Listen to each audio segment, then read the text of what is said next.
I was not supposed to hear it. I was just looking for my glasses. The house was quiet that morning, the kind of silence that makes every sound feel illegal. I heard my son, Leon, in the den, his voice low, almost whispering. I thought he was talking to a client. I was about to walk in and ask if he wanted breakfast, but then I heard him laugh. Not a warm laugh, a greedy one. $5 million, Kristen. The agent said she can list it as soon as we get her out. I know it is her house on paper, but we will claim she is unfit. We will put her in a facility and handle everything. I froze. I could not breathe. I could not move. I could only listen. She will not fight, he continued confidently. She still thinks I care. He thought he hung up the phone, but he did not. And in that moment, I realized my own flesh and blood was planning my removal, like I was some broken appliance blocking his profit. But he had no idea. No idea what I knew, and no idea what I was about to do. Because my late husband, Ralph, had left me a blueprint of his own. Before I go on, I want to take a moment to thank every single person who has been watching and supporting my stories. If you have been here from the beginning, I appreciate you more than words can say. And if you are new, welcome. I am so glad you found me, and I truly hope you will hit that subscribe button because I cannot wait to have you with me on this journey. Your likes and comments help this channel grow, and I would genuinely love to hear what you think of my situation so far. What would you do if your own child plotted against you? Now, let us go back to that moment. My name is Pearl. I am 62 years old, and I live in South Dakota, in the very house my late husband Ralph built with his own hands. Every beam of wood, every nail in the foundation carries his fingerprints. It is not just a house, it is a love story carved into walls. Ralph passed away 6 years ago. When he passed, a part of me died with him.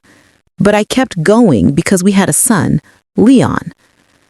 My life revolved around that boy. I worked night shifts as a nurse, sold every piece of jewelry I owned, skipped meals so he could go to college without loans. I thought I was building him wings. Instead, I built him fangs. I cannot lie. The signs were there long ago. He stopped calling unless he needed money. He would visit only when his wife, Kristen, needed a new check for her business ventures. They would pat me on the shoulder like I was a charity case, but I swallowed every insult. I told myself, he's busy, he's stressed, he's my son. Not anymore. Not after that call. I did not confront him. I did not cry. I simply stepped away quietly, like a shadow slipping out of a room. Let him think I am weak. He has no idea what I am capable of. I woke up the next morning with a smile so sweet that even I almost believed it. Leon came down for breakfast, yawning dramatically like a man who had earned deep sleep. He did not know that I had been awake the entire night. Not crying, not hurting, planning. "Good morning, Ma," he said, kissing my forehead like a dutiful son. The same lips that had just spoken my exile into a phone hours earlier. "Good morning, darling," I replied, with the softness of a lamb, while inside me, a wolf sharpened her teeth. I made his favorite pancakes, even added blueberries like I used to when he was 12. He sat there eating comfortably, completely unaware that I now saw him as a stranger wearing my son's face. Then he announced it, with false sympathy coating every word. "Kristen and I will be going to Paris for a short business trip. We will be back in 2 weeks." Business trip? The champagne in his tone made it clear This was a pre-celebration for the house he believed was as good as sold.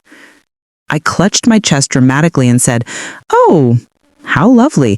You both deserve it." He smiled, relieved. I was still the naive mother he counted on. If only he knew.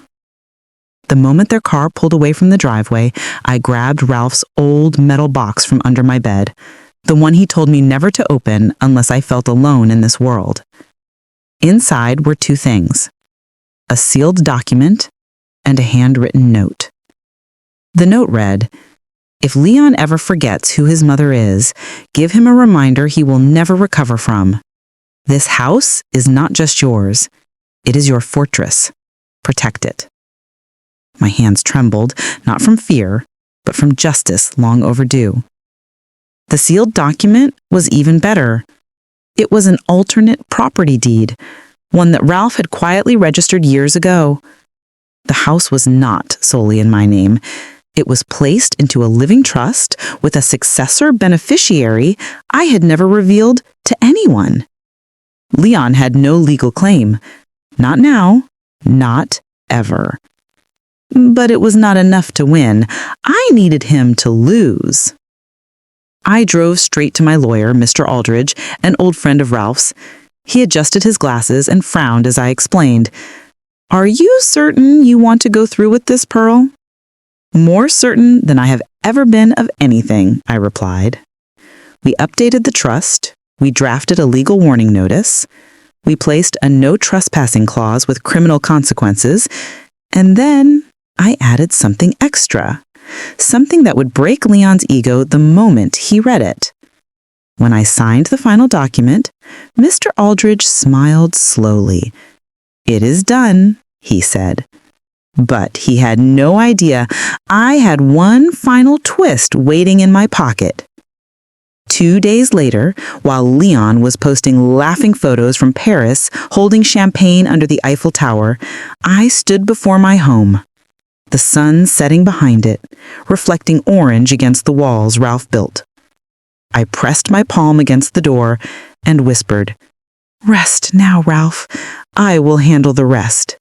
Then I pulled out a new set of keys and installed a brand new lock.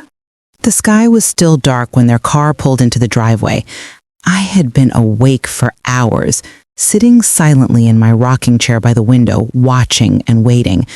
Their headlights flashed across the front porch like trespassers' torches.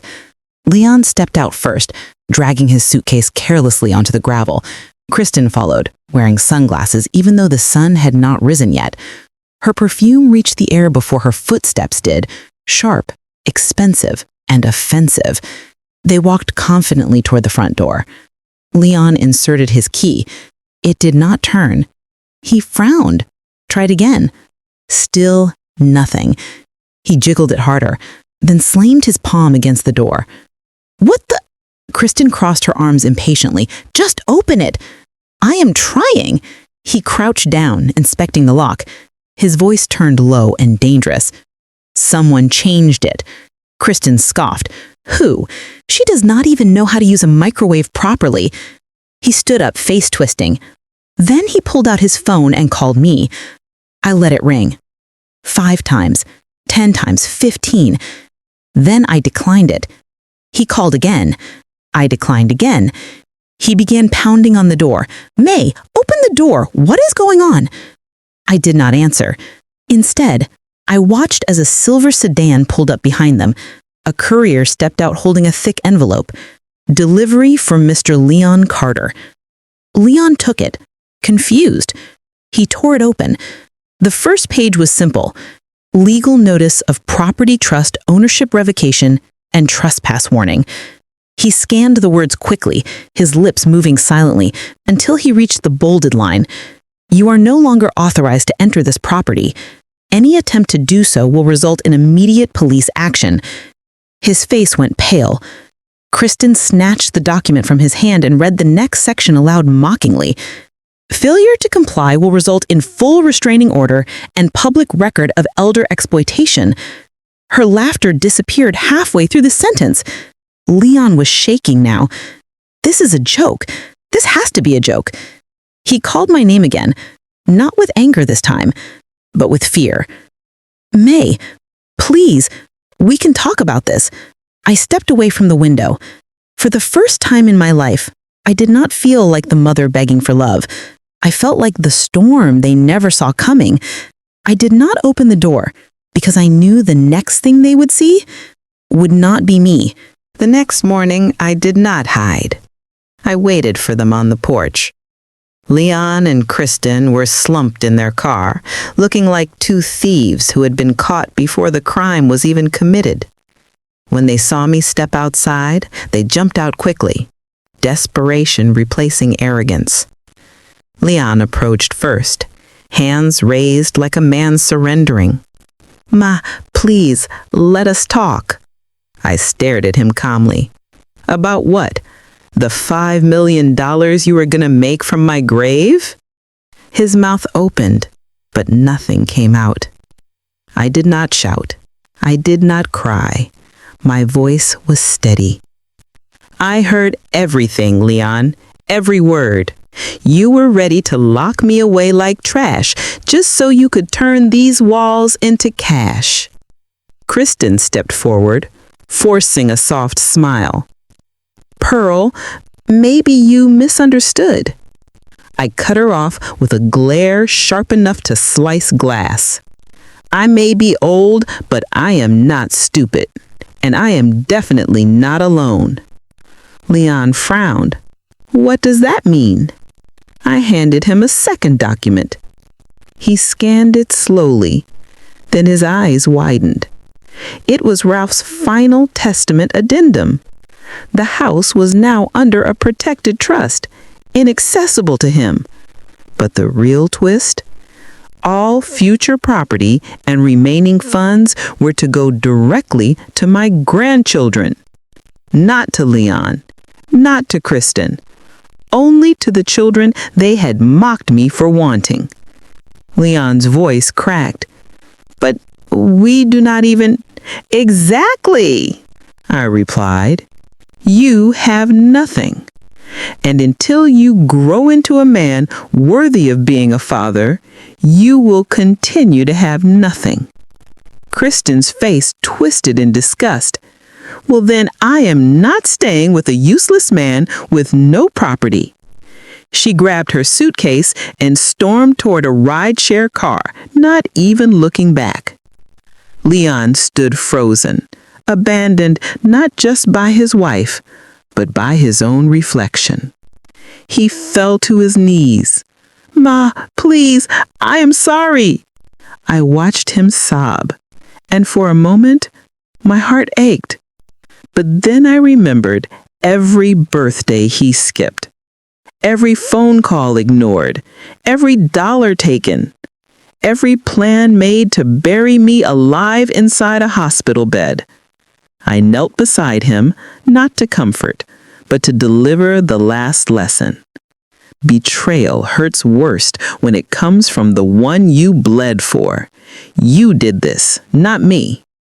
He looked up at me, face red and broken. "What do you want from me?" I stood, straightened my back, and answered, "To grow a conscience. And until then, stay away from my door." He left without another word. The silence afterward was not empty. It was sacred.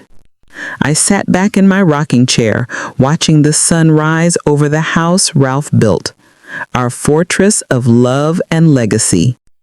And I whispered into the morning air, if you ever love your children, love them enough to set boundaries, even if those boundaries have to come with locks.